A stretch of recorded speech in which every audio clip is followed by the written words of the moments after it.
ኑሮ አዲስ ምራው እኮ ነው እኔስ ያለ ከበልኝ በቀነኛ አይደል እስኪያረክልኝ አዘ ያ ካለ የሥራ ሰው አይታይም እንዴት ኑሮ አዲስ ጊራ ላይ ያለ አልመጣም እንግዲህ ይቆሪ ይገዛች 10 ኪሎ ነው ሲላል ሰለ ያ ሐሊም አሰላሙ አለይኩም ወራህመቱላሂ ወበረካቱ የቻናሌ ቤተሰቦች እንዴት ናችሁ? ሰላም ናችሁ? እኔ ጋር ሁሉ ሰላም ነው አልሐምዱሊላህ።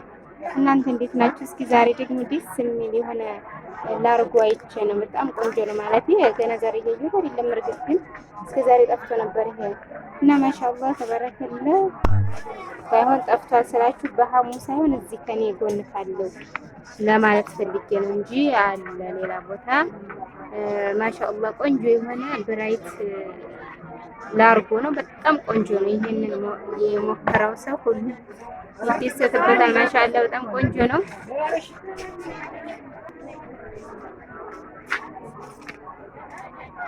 እና ይሄ ዋጋው 650 ብር ነው። ግን በጣም ቆንጆ ነው። በጣም ከምላችሁ በላይ በጣም ቆንጆ ነው። ይሄ ሮል ኦሞም አለ በአይነት በ5 ኪሎ በ2 ኪሎ ምናምን አለ። ግን ይሄ ኦሞ የሚለው ምን አሪፍ ነው። በጣም ምንም አሪፍ ነው። በፈለጋችሁ አይነት ሞልቶላችሁ ማለት ነው። ማሻአላህ እኔ በጣም ይሄን አርጎ በጣም ነው ደስ የሚል ለጅልባቡ ለልብስ በጣም አረፋለሁ። ሽታውም ቆንጆ ነው። ይሄን አርጎ በጣም ቆንጆ ነው። 650 ብር ማለት ነው። ከዛ ይሄ ደግሞ አለ። ይሄ ግን ያኔ ብረት ድስት ለመቀባት ምናምን ነው። ይሄ ለጅልባብ ማሪፍ ነው። ግን ያን ያህል በጥራት ይሄን የሚበልጠው ማለት ነው። በዋጋ ራሱ ይሄ 10 ሊትር ነው። ኻሊድ 10 ሊትር ስንት ነው? 400 ያሳያችሁት ዋጋው እንዴት ሰማይና 10 ሊትር 400 ምናምን ብር። ይሄ ግን ማሻአላህ የጽድት ያለ አድርጎ ነው 650 እያልኩ ያለሁት። ይሄ ደግሞ የሀገራችን በረኪና ተመልከቱ። በጣም ቆንጆ ነው። ያኔ ለቃም ለሽንት ቤት ምናምን ነገር ማጣጠቢያ በጣም ቆንጆ ነው። ይሄ ጊዮን በረኪና ይባላል። 130 ብር ማለት ነው። በጣም ቆንጆ ቆንጆ ናቸው ማሻአላህ። ያኔ ለቃም ለምን ሁሉ ነገር ግን ኦሞ ይሄ ደግሞ ኦሞ የሚለው ያልኳችሁ ይሄ 3 ኪሎ ነው። ይሄ በጣም አንደኛ ነው። ደግሞ ይሄ ኦሞ የሚለው ማለት ነው። ስንት መሰላችሁ? ይሄ 3 ኪሎ ነው። ዋጋው 930 ብር ይሄ ማለት ነው። ግን ትንሹ ነው የሚበቃው። ያው እኔ ግን በነገራችን ላይ ያልጠቀም በጣም መሸለ ያጣራል። ትንሽ አላርጂክ እጄ ላይ ስላለብኝ ማለት ነው። ሳጥብ ያሳክከኛል። ለዛ ነው እንጂ በጣም ቆንጆ ነው። የምጠቀመው ያኛውን ሮል የሚለውን ነው።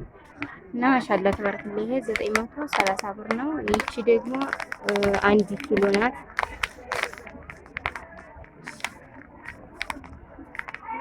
ይሄ 900 ነው። ይሄ ደግሞ 500 ብር ነው። ይቺት ማሻአላህ ተባረከለ በጣም አሪፍ ነው። ኦሞ የሚለው አንደኛ ደረጃ ነው፣ የታወቀ ነው። ሮል የሚለው አሪፍ ነው። ሮልም ሽታው ቆንጆ ነው። እንደገና ሳጥበት ደግሞ አያቃጥልም። ለዛ ነው ብዙ ጊዜ ነው ሮል የምገዛው እላችኋለሁ። ሌላ ሞተር በየአይነት ኦሞ ምክንያቱም ብዙ ጊዜ ኦሞ ስለምታዝዝ ነው ማለት ነው። እቺ ደግሞ ሮል በ2 ኪሎ ናት። 2 ኪሎ ስንት ሆነ? እቺ ደግሞ 400 ሮል የምላችሁ እቺን ነው። በጣም ቆንጆ ናት። እቺ ደግሞ በ2 ኪሎ ማለት ነው። ኢንሻአላህ ተባረከ።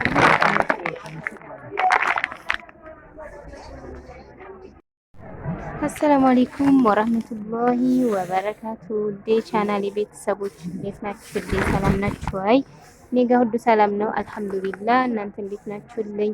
የሁላችሁ ዛሬ ደግሞ እንግዲህ እስከ ዛሬ ሁላ የጤፍ ዋጋ ስንት ነው ምናምን ትሉኛላችሁ። እንግዲህ እዚህ ካለሁበት ክላስ መብራት የለውም ስራ ቦታ ማለት ነው። ለዛ ነው ፊንቱ ብሎ ላይ ታያችሁ ይችላል። ግን ማሻአላህ አንድም የሚነሳ ቆሻሻ ማለት አፈር እንግዲህ ጤፍ ብቁ ምናምን አይደለም የሚከፋው ነገር ምንድነው? አፈር ነው። ወንፊት የማይለየው አፈር ያለው ጤፍ ጥሩ አይደለምና ጽድት ያለ ጤፍ ማሻአላህ እንደምታዩት ተስፋ አደርጋለሁ። በመቶ እንግዲህ እየለቀምኩ ነው የገዛሁት። ይሄን ሁሉ ከአንድ ሰው አልገዛሁትም። 30 ጣሳ ነው። ቢሆንም ግን ከገበሬዎቹ ዙሪያውን እየለቀምኩ ነው የገዛሁት እየዞርኩኝ 12 ጣሳ በ155 ብር፣ 7 ጣሳ በ150 ብር፣ ከዛ ደግሞ እንደዚሁ በ150 ብር 12 ጣሳ ነው። እንደዚህ አድርጌያል። ሙሂም 11 ጣሳ ይሁን እንደዛ 30 ጣሳ የሞላሁት እንደ ለቃቀም ነው ማለት ነው። እና ማሻአላ በ155 እና በ150 የተገዛ ነው። በነገራችን ላይ ጤፍ አሁን ከ120 ብር ጀምሮ አለ። ግን ጤፍ ያሉት ጤፍ አይደለም። ያኔ ጤፍ 140 130 ዋለ ቢባልም የጤፍ ሁኔታ ይለያየዋል። ሁሉም የያዘው ንብረት አንድ አይነት ስለማይሆን አያችሁት። ማሻአላ ተባረከላ ቆንጆ ጤፍ ነው። አንዲትም አፈር የለውም። ማሻአላ አያችሁት። የገበሬ ጤፍ ነው። ጽድት ያለ ጤፍ ነው የገዛሁት። እንግዲህ ዋጋ ይሄንን ይመስላል። ደግሞ የማሽላውን ላሳያችሁ። ከዛ ደግሞ ቆንጆ የሆነ ይሄ ማሽላ እኛም ያው ራሴ ለቤት የምጠቀመውን አይነት ማለት ነው። ለቤት የምጠቀመው ነው። ይሄ በ75 ብር ሂሳብ የተገዛ ነው። 70 ብርም 65 ብርም አለ። ጥሬ እንደ ሀብት ብሏል የኔ አባት እና እንደ ሀብት ነው እላችኋለሁ። አያችሁት ማሻአላ ተባረከላ በጣም ቆንጆ ነው። አንድ ቅንድ ይኖረዋል። ያለ ቅንድ ብሎ ምን ጃም ነው እንጂ ቅንድ የሌለው ይሄ የኛ ሀገር እህል ቅንድ ይኖረዋል። ያው ይሾከሾካል ማለት ነው። አያችሁት ፍሬው ወደ ጤፍ ይቀበላል። እንግዲህ ይሄንን 30 ጣሳ በ70 ብር 70 ብር 100 አይደለም 70 በ75 ብር ማለት ነው። ያው በ70 ብር አለ በ65 ብር አለ። ይሄ ግን በ75 ብር እላችኋለሁ የተገዛ ነው። እንግዲህ ይሄን ይመስላል 30 ጣሳ ነው። ማሻአላ እንግዲህ ዛሬ ቅዳሜ ስለሆነ አማራጭ ሞልቷል። እንዴ እስከ ዛሬው ገበያ ሐሙስ፣ ሰኞ ብዙም አማራጭ አይኖርም። ምክንያቱም አሁን ስፈራ ላይ ስለሆነ ሰው ሰኞ፣ ሐሙስ፣ ማክሰኞ እያለ አይሄድም ገበያ እንደ በፊት ማለት ነው። እና ይሄን ይመስላል እንግዲህ አላህ የጤና ቀለብ ያድርገው እላችኋለሁ። አበረታቱኝ ኢንሻአላህ። ሰብስክራይብ፣ ላይክ፣ ሼር እያደረጋችሁ አበረታቱኝ ኢንሻአላህ። 5000 እንኳን እስኪያስገቡኝ ይሄን ሰሞን ማለት ነው አባይ ከዛ ሀባይቢ ለዚህ ለ30 ጣሳ ማሽላውና ለ30 ጣሳ ጤፉ የሚሆን እንደዚህ የሚሆን 2 ጣሳ አብሽ ገዝቻለሁ። አብሽ ማለት ነው 2 ጣሳ አብሽ በቂ ነው፣ ከበቂ በላይ እንግዲህ ይሄ ጤፉ እንኳን ማሻአላው ጨለውም ማሻአላውም ሾክ ሲታጠብ ያው 1 ጣሳ እና እንደዛ ቢያጎል አልሙሂም ለዛ ከበቂ በላይ ነው 2 ጣሳ አብሽ። ከይ ደግሞ ያው እንዲያልፈታታ ትንሽ ታክቶኛል። 3 ጣሳ ምስር ገዝቻለሁኝ። ምስሩ በ340 ሂሳብ። ይሄ አብሽ ደግሞ ስንት ነው የገዛሁት? እና ብሱ 340 ሂሳብ የተገዛ ነው። 340 ሂሳብ የተገዛ ነው እላችኋለሁ። እንግዲህ ይሄን ይመስላል። አበረታቱን ሀባይቢ። ያው እንግዲህ ይሄ ሀቂቀተን ጤፍና ማሽላ ገበያ በጥቅሉ መገብየት በተለይ ከጤፍና ከማሽላ በጣም የሚያደክመው ምንድነው? ዛህማ ነው። በጣም ዛህማ ነው። መዞሩ በጣም ከባድ ነው። እንደዚህ ለፍቼ ዙሬ ገዝቼ ከዛ በኋላ ደግሞ ቪዲዮ ለመስራት ሲባል ልፋት አለ። ስለዚህ እንደው ባይመቻችሁ እንኳን ቪዲዮ እየከፈታችሁ ብትውልኝ ደስ ይለኛል።